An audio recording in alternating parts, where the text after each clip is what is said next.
Assalamualaikum warahmatullahi wabarakatuh. Kami dari kelompok 3. Pada kesempatan kali ini, kami akan mempresentasikan tentang discrete distribution lanjutan. Sebelumnya, yang terhormat pada dosen pengampu, Ibu Yulia Hikmah. Sebelum masuk dari presentasi kelompok kami akan memperkenalkan diri satu-satu. Pertama-tama, nama saya Muhammad Faiz. Saya Renata Aisyah. Halo, perkenalkan nama saya Beta Gibral. Dan perkenalkan nama saya Tubagus Rakasya Putra. Next. Ada 4 pokok bahasan yang akan dipresentasikan pada kesempatan kali ini. Yang pertama itu transaction and modification at zero, lalu advanced discrete distribution, compound frequency distribution, dan further properties of the compound quotient class.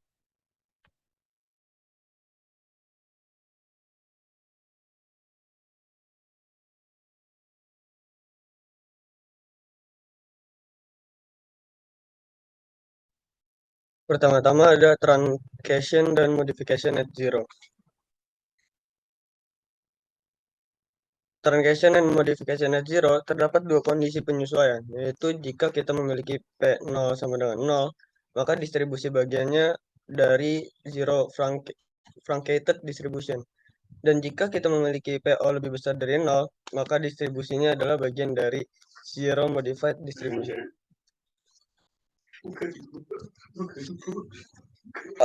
Peluang untuk zero truncated dan zero modified ketika dimulai dari 1, ini ada P truncated sama dengan PK per 1 min P0, K sama dengan 1, 2, dan seterusnya. Dan yang buat modified, ini P sama dengan 1 min P modified 0 per 1 min P0, PK, A-nya 1, K-nya itu dimulai dari 1, dan seterusnya. Example 6,4.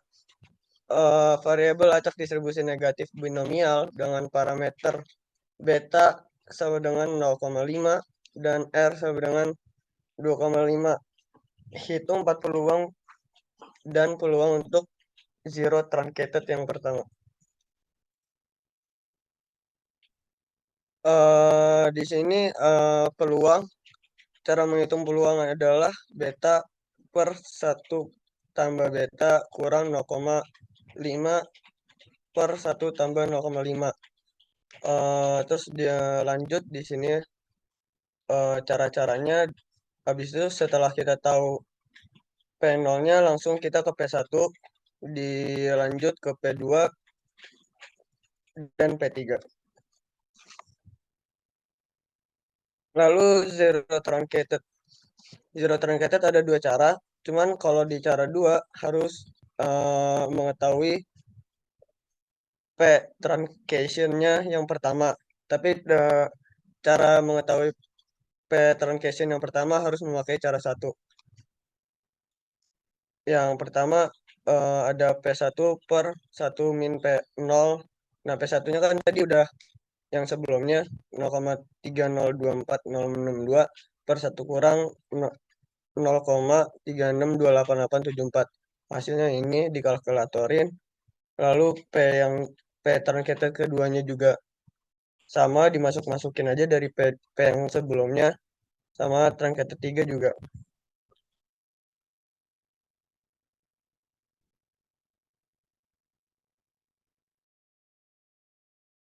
Oke, materi selanjutnya ada advanced discrete distribution. Boleh di next.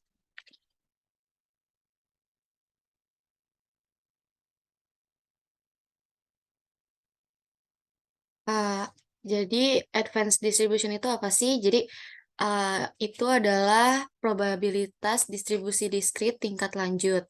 Jadi bedanya dari sebelumnya itu parameternya itu lebih banyak kalau di advanced. Terus gabungan dari beberapa distribusi.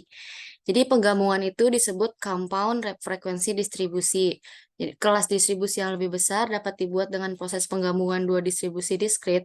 The term compounding reflects the idea that the PGF new distribution PSZ ditulis dengan kayak gini. Terus penggabungannya itu disebut PSZ sama dengan PN PMZ. Jadi PGF bakalan jadi PSZ. PGF dari kompon dari dua distribusi itu yang pertama ada PNZ sama PMZ. Nah, kalau PNZ itu distribusi primer, kalau PMZ itu distribusi sekunder. Terus S itu sebagai variabel acak, N itu disebut primer, terus M itu disebut sekunder. Terus PNZ itu PGF dari distribusi primer, sedangkan PMZ itu PGF dari distribusi sekunder. Terus S itu penjumlahan dari banyaknya distribusi sekunder sebanyak distribusi primer. Jadi ibarat kata tuh kalau dalam asuransi itu misalnya M itu dari banyaknya klaim, terus N itu distribusi primer, tadi itu banyaknya eksiden. Jadi ketika eksiden nggak ada, jadi ketika eksiden yang nggak ada, makanya S-nya juga nggak ada. Jadi S itu tuh total banyak eksiden yang diklaim. Terus di mana jadinya PNZ dan PMZ itu disebut distribusi primer dan distribusi sekunder yang tadi saya udah jelaskan. Nah, N adalah cara menghitung variabel acak dengan PGF PNZ. Boleh di next. Terus ada example 7.1. Jadi kita mau buktiin zero modified sama nggak sih sama compound distribution. Jadi untuk compound distribusinya itu adalah distribusi Bernoulli sebagai distribusi primer dan kita ambil distribusi sekundernya itu arbitrary. Nah, arbitrary itu artinya sembarangan. Terus di sini kita notasiin sebagai PMZ. Ya, PMZ. Bernoulli distribusi ini rumusnya PGF 1 min Q plus QZ. Itu dapat dari appendix. Terus kita kan mau compound PSZ sama dengan PN tanda kurung PNZ. Terus sama PSZ sama dengan 1 min Q plus Q PM tanda kurung Z. Nah, kira-kira kalau di compound itu bakalan sama nggak sih sama si zero modified yang tadi?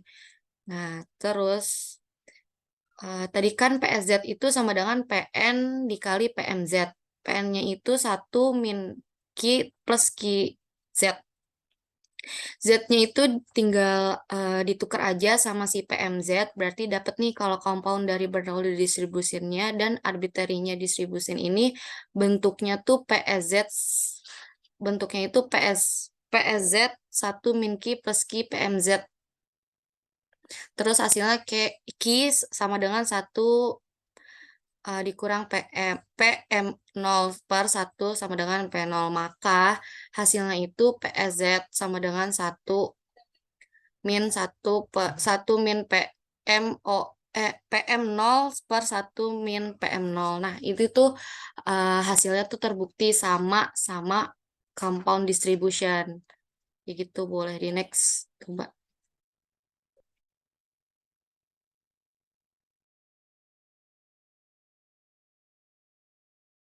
Oke, di sini saya akan membahas mengenai saya akan melanjutkan tentang teorema 7.1 yang dimana jika distribusi primernya adalah AB0 class, maka rumus rekursifnya adalah sebagai berikut. Jadi kalau distribusi primernya atau N-nya itu termasuk dari AB0 class, rumus rekursifnya adalah GK sama dengan 1 per 1 A F0 sigma K menuju J sama dengan 1 dikali A tambah BJ per K dikali FJ GK min J yang mana K-nya itu sama dengan 1, 2, 3, dan seterusnya. Lanjut. Lalu ada teorema 7.2 yang mana jika distribusi primernya adalah termasuk dari AB1 class, maka rumus rekursifnya itu GK sama dengan P1 sama dengan P1 dikurang A tambah B, P0, FK ditambah sigma K menuju J sama dengan 1 dikali AB, dikali A tambah BJ per K, dikali FJ GK min J per 1 min A F0. Yang mana K-nya sama dengan 1, 2, 3, dan seterusnya. GK menunjukkan GK menunjukkan peluang untuk compound distribution atau S. FJ itu menunjukkan peluang yang mempunyai distribusi sekunder atau M. Nilai A dan B-nya itu bisa didapat dari distribusi primer. Next. Yang selanjutnya itu ada teorema 7.3, yang mana pada teorema 7.3 ini dikatakan untuk setiap compound distribution atau S, G0-nya itu sama dengan Pn F0, di mana Pnz adalah PGF dari distribusi primer, F0 adalah peluang dari distribusi sekunder, dan teorema 7.3 ini dipakai jika K-nya sama dengan 0. Bedanya teorema 7.1, 7.2, dan 7.3 adalah di mana kalau teorema 7.1 dan 7.2 ini adalah K, sedangkan di teorema 7.3 ini K-nya itu ketika 0. Next. Lalu di sini ada example 7.3 yang mana diketahui sebuah formula rekursif di mana distribusi primernya adalah Poisson dengan A sama dengan 0, B-nya sama dengan lambda. Kita ini menentukan rekursi formula kalau distribusi primernya itu Poisson, atau bisa disebut juga compound Poisson atau Poisson-Poisson atau Poisson arbitrary, yang mana arbitrary itu artinya sembarang. Karena kita belum mengetahui sekundernya itu apa. Poisson itu sendiri berarti AB0 class, jadi kita bisa memasukkan ke teorema 7.1. Yang mana teorema 7.1 itu mengatakan jika distribusi utamanya adalah anggota dari AB0 class, rumus rekursifnya adalah sebagai berikut. Lalu setelah itu, kita akan mencari A dan B-nya di tabel AB0 class untuk Poisson dan kita substitusiin ke teorema 7.1 itu sendiri. Dan setelah itu bakal ketemu GK-nya itu berapa. Dan gimana ketika J-nya itu sama dengan 0. Berarti kita tidak menggunakan teorema 7.1, tapi kita menggunakan teorema 7.3 jika J-nya sama dengan 0. PN di sini itu diisi dengan PGF untuk distribusi Poisson dan E pangkat minus lambda. Oke, next.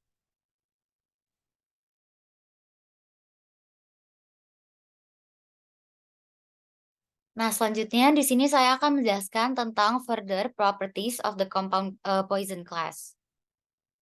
Go to next. Nah, jadi further properties of the compound Poisson class itu apa sih? Nah, jadi pada kelas PF ini ya, model compound frekuensinya adalah class of compound Poisson frequency distribution. Hal yang menyebabkan model ini muncul adalah karena distribusi Poisson yang merupakan permodelan yang baik untuk menggambarkan banyak klaim dengan jumlah yang relatif besar. Nah, jadi sebenarnya compound lanjutan ini tuh sebenarnya ini tuh hanya compound lanjutan dari yang sudah dibahas sama teman saya sebelumnya, tapi yang ini khusus hanya untuk Poisson aja. Tapi kalau Poisson ini kenapa pakai Poisson aja? Karena permodelan dengan distribusi Poisson yang distribusi primernya adalah Poisson itu menggambarkan banyak klaim dengan jumlah yang relatif besar dan biasanya lebih banyak dipakai. Nah, di sini PGF dari compound Poisson-nya itu dibuat pakai PZ karena udah langsung ada PN-nya. Jadi PN adalah eksponen X lambda dikali Z min 1 gitu. Nah, di sini Z-nya itu disebutnya QZ atau distribusi sekundernya disebutnya QZ di compound Poisson class ini. Boleh di next. Nah, di sini masuk ke example 7.7. Carilah PGF untuk distribusi Poisson ETNB dan tunjukkan apakah terlihat seperti PGF dari distribution Poisson negatif binomial. Nah, di sini kan bahasnya Poisson untuk ETNB ya.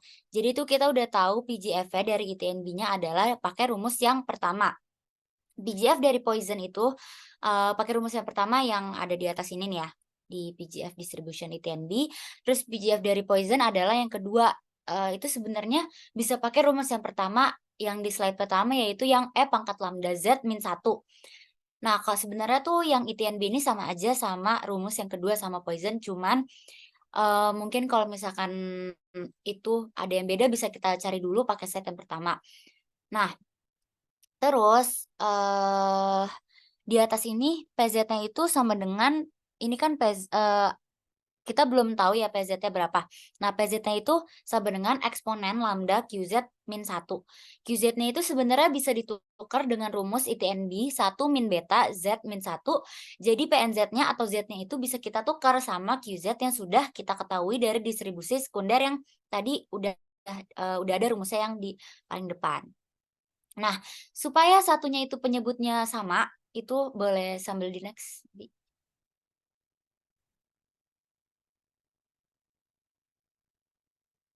Nah, ini masih di example 7.7. Di situ ada rumus yang ada satunya. Kenapa ada satu? Karena supaya penyebutnya sama, biar bisa kita buat jadi penyebut dan pembilangnya itu biar kita samain, supaya satunya itu bisa menyamakan penyebutnya. Nah, terus itu kan rumus-rumusnya PZ, lambda, dan lain-lain itu. Nah, itu di bawah ada eksponen tapi eksponennya hilang. Nah, gimana biar supaya eksponennya itu bisa hilang? Supaya eksponennya itu hilang, kita kalikan dengan ln. Dua-duanya ya, eksponennya kita kalikan dengan ln, jadi kita masukin. Kenapa dikali dengan ln? Karena ln sama eksponen itu mereka saling menghilangkan. Jadi kalau misalkan dikali, itu otomatis mereka sudah tidak ada eksponennya lagi.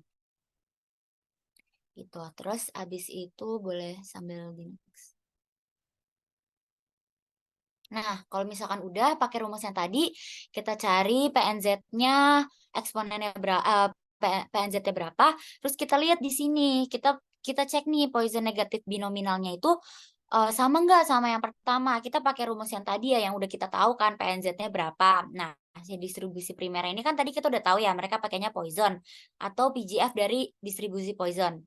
Jadi untuk PNZ-nya di sini berarti kan mereka pakai PGF. Nah, dari mana nih kita bisa dapat rumus ini? Dari appendix. Nah, PNZ-nya itu di sini kan tertulis PNZ. Bukan PNZ, maaf. Yang bawahnya PNZ itu ada PSZ. PSZ itu sama dengan sebenarnya eksponen lambda dari kali Z-nya. Nah, Z-nya itu tinggal kita masukin ke yang ada di PMZ atasnya. Yang ada di sebelah atas tuh kita masukin ke PNZ. Itu PMZ-nya rumus dari PNZ yang di atas, jadi tinggal dimasukin. Nah, sebenarnya kalau kita mau pakai rumus yang PNZ ini tuh nggak apa-apa, tapi mendingan kita pakai rumus yang pertama, yang di slide pertama, yaitu eksponen lambda QZ min 1. Jadi QZ-nya itu pakai rumus yang 1 beta dikali Z min 1 pangkat min R min 1. Nah, sama kayak yang pertama, jadi ini masih ada next-nya nggak sih, Bi? Sorry. Oke. Berarti boleh balik ke slide sebelumnya?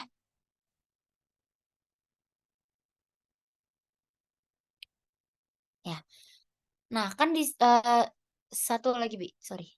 Sesudah ini. Bukan, maksudnya satu lagi. Nah, di sini. Nah, jadi kan di sini kan tadi saya udah bilang kalau misalkan ln-nya itu sama-sama kita kalikan eksponennya biar mereka tuh saling menghabisi. Nah, dan ketemu nih rumus lambda yang 1 beta dikali Z min 1 pangkat R min 1 di next sebelah, di slide sebelah ke kanan. Nah, masuk ke rumus yang ln dapat kita rumus yang ln PSZ kali lambda 1 min beta kali Z min 1 pangkat min R min 1. Nah, sebenarnya kalau misalkan kita lihat sama rumus yang pertama itu sebenarnya ada sedikit perbedaan, tapi di sini saya ngambilnya asumsi pakai rumus yang mu ketemu rumus yang mu kali 1 kali beta mu kali 1 min beta kali z min 1 pangkat r min 1 gitu. Jadi sebenarnya rumusnya itu bisa pakai asumsi gitu. Sekian dari saya.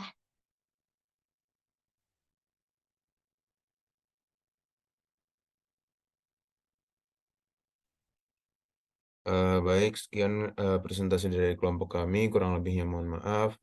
Wassalamualaikum warahmatullahi wabarakatuh.